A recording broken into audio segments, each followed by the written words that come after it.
ለምን ያናዳል? እንደ ስራህ እንደውም ምንም አልተናገርኩህም ማለት ይቻላል። እንዴ ጭራሽ ከዚህ በላይ የምትናገረኝ ያምርሻል ማለት ነው? ቀላል ያምረኛል እንዴ? አንቺ እኔ እኮ ታላቅሽ ነኝ።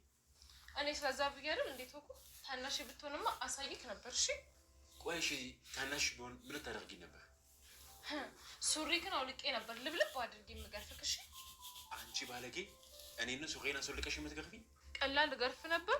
እንዳቃጠልከኝ ቅጠል ነበር ማድረግክ። እሺ ቹሪኛ እኔን አቃጠልሽ የምትገርፊኝ? እንዴ ታናሽ ብትሆን ኖሮ እኮ ነው ያልኩት ብሩኬ። በቃ ምንም አትበይ፣ ዝም በይ። እሺ አረ በእናትህ ብሩኬ እጄን ልቀቀኝ። ዝም በይ፣ ምንም አትበይ ያልኩሽ እኮ ነው። እሺ ምንም አላወራም፣ እጄን ልቀቀኝ። አንቺ ቆይ ማንን ነው? እኔን ነው የምትገርፊኝ? አይደለም አንተ በእናትህ ልቀቀኝ ብሩኬ። ዝም በይ እሺ። ሁለተኛ ትሳደቢያለሽ። እሺ በቃ አልሰርብክም። እሺ እኔ ጌታ በቃ አሁን እጄን ልቀቀኝ። ዝም በይ ደግሞ አሁን አትችይ ያልኩሽ እኮ። እሺ በቃ አልጮህም፣ እጄን ልቀቀኝ። ይለመዳል። ውይ አይለመደኝም ብሩኬ። ሁለተኛ ብትሰልቢኝ ግን አልለቅሽም። እሺ እሺ በቃ እሺ ልቀቀኝ። ሁለተኛ ብሩኬ። እናንተ በረን ኮክቶ መግባት አታውቁም እንዴ? ይቅርታ፣ መጀመሪያ ነበር መጠንቀቅ የነበረባችሁ። ሁለተኛ እንዳይደገማችሁ። እሺ አይደገምም። ፌቡዬ ምን ፈልጋችሁ ነው የመጣችሁት? ብቻ ልናናገረን የመጣ ነው እና ውጭትና ለምን ትወጣለህ? እዚህ ቁጭ ብለህ አውራቸው፣ እኔ ራሴ እወጣላችኋለሁ። አመሰግናለሁ ሚጣዬ። ምንም አይደለም ብሩኬ። እሺ ልቁጥ ነው። እሺ እና ምን ነበር ልታወሩ እየፈለጋችሁት? ምን መሰለህ አባዬ። እንዴ ምንድን ነው እሱ? አትፍሩ፣ ንገሩኝ። ምን መሰለህ አባዬ፣ ከማዬ ጋር እንድትታረቁ እንፈልጋለን። እንዴ ፌቡ፣ ቆይ ከእናትሽ ጋር መች ተጣላንና ነው የምንታረቀው? እኛ ያለ ከማሚ ጋር ድጋሚ ተጋቡ ነው። እንዴ ቆይ ምን እየሆናችሁ ነው? እኔ እንዴት ነው ከትርሲት ጋር አሁን ልንጋባ የምንችለው? ትርሲት ማለት እኮ አሁን የሚኪ ሚስት ናት። እኛ እሱን አንወደውም። እኛ የምንወደው አንተ ነው። እኔም እኮ በጣም ወዳችኋለሁ። እና ከወደድከን ማሚን አግቢኝ ብለህ ጠይቃት። እሷም ቢያትልክ እውነቷን ማሚን ቢያትልህ አንተን በጣም ነው የምትወድ። እባካችሁ እናንተ ልጆች የማይሆን ነገር አታውሩ። ምን ችግር አለ አባዬ? እኛ ከእንጀራ አባታችን ጋር መኖር አንፈልግም። ከአባታችን ከአንተ ጋር ነው መኖር የምንፈልገው። ከኔ ጋር እኮ መኖር እንደምትፈልጉ አውቃለሁ። ግን ደግሞ እየጠየቃችሁኝ ያላችሁ ነገር በፍጹም የማይሆን ነው። ለምንድን ነው የማይሆነው? እንዴ ምክንያቱም በቃ የሰው ትዳር ማፍረስ ስለማልፈልግ ነው። እየዋሸ ነው። አንተ ማሚን ማግባት ማፈልገው ርብቃን ስለምትወዳት ነው። እንዴ ካሌ፣ ቆይ እንዴት እንደዚህ ትላለህ? ሚጣ ማለት እኮ እህቴ ማለት ናት። አትዋሽ። ልታገባት ትፈልጋለህ? ሚጣ እኮ እህቴ ናት። እኔ በፍጹም ላገባት አልችልም። ይኸውልህ አንተ ደግሞ አሁን ላይ ሕፃን ልጅ ነህ እና ብዙ የማይገቡ ነገሮች አሉ። ብሩኬ ያላት ስሜት አሁንም እንደ በፊቱ ፍቅር እንደሆነ አወቀች። ምክንያቱም ልጆቿ ተመካክረው እና ተነጋግረው እናትና አባታችንን አስታርቀን እንደገና እንደ በፊቱ ማድረግ አለብን ብለው ከወሰኑ በኋላ ትርሲትን አወሯት። እናታቸውን ከሚኪና ከብሩኬ ማንን ነው የምትወጂው ሲሏት፣ እሷም በድንገት ስለሆነ ጥያቄው በጣም አስደነገጣትና ምንድን ነው የምታወሩት? እናንተ እኮ ገና ህፃናት ናችሁ፣ ለምንድን ነው እንደዚህ አይነት ነገር የምታወሩት? ብላ በጣም ተደናግጣ፣ እነሱም አይኛ አሁን ትላልቅ ልጆች ነን፣ ሁሉንም ነገር እናውቃለን፣ ስለዚህ እውነቱን ንገሪን፣ አባታችንን ትወጂዋለሽ እንዴ አሏት። እሷም አዎ እወደዋለሁ፣ ሚኪንም እወደዋለሁ። ምክንያቱም ሚኪን የምወድበት መንገድ ባሌ ስለሆነ ነው።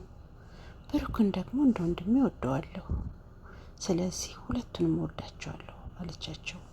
እነሱ ግን አልተዋጠላቸውም።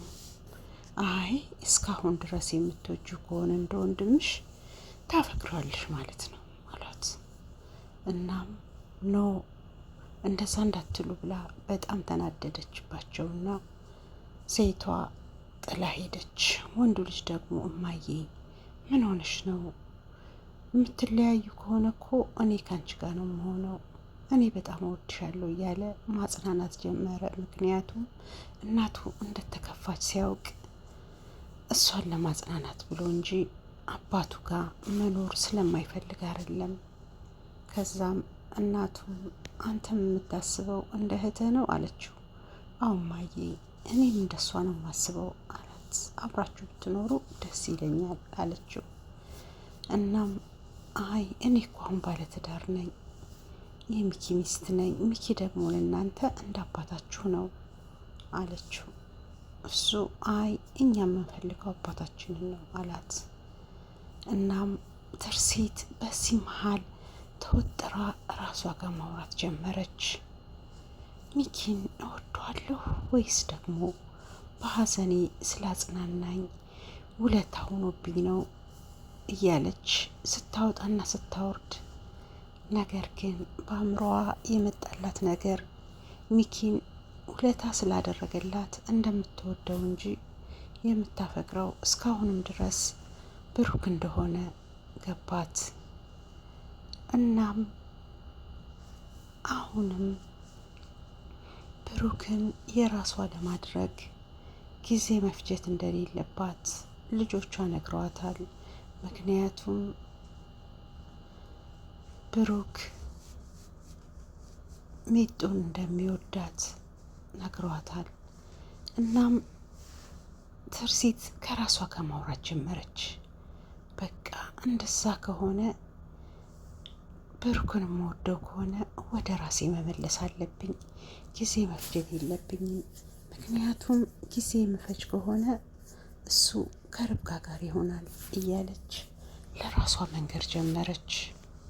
እናም ብዙ ካወጣችና ካወረደች በኋላ ወደ ራሷ ተመለሰች። ከዛም ወደ ቤት ስትገባ ርብቃና ብሩክ እንደ እህትና ወንድም እየተጫወቱ አገኘቻቸው። ከዛም ብሩኬ በል እንሂድ አለችና እነሱንም መልካም ውሎ ተባብለው ብሩኬና ትርሲት ተያይዘው ሄዱ። እናም የሄዱት የብሩክን እህት ለመፈለግ ነበር። የብሩክን እህት የምታውቃት ሴት ግን የብሩክ እህት ያለችበት ሀገር ላይ የአእምሮ በሽተኛ እንደሆነች አረዳቻቸው። ብሩክም እጅግ በጣም አዘነ። ከዛም በጣም አዝኖ ከመኪና ወጥቶ ሲቆም ትርሲትም ከሱ ጋር አጠገብ ሆና ማጽናናት ጀመረች። እናም የኔ ውድ አለችው። እሱም በዚህ በጣም ተገርሞ የኔ ውድ አልሽኝ፣ የኔ ውድ ነው ያልሽኝ እያለ ያሞካሻት ጀመር። በጣም በደስታ ሁለቱም ወደ ድሮ የፍቅር ስሜታቸው ተመለሱ።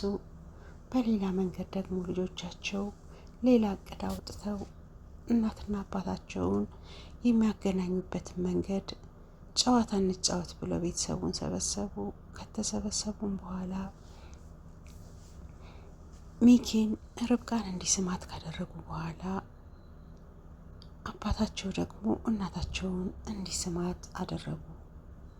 ከዛ በኋላም እናታቸው ምን እንደተሰማት ሲስማት ጠየቋት። አባታቸውንም ጠይቀውት ደስ እንዳለው እንደነገራቸው ነገሯት።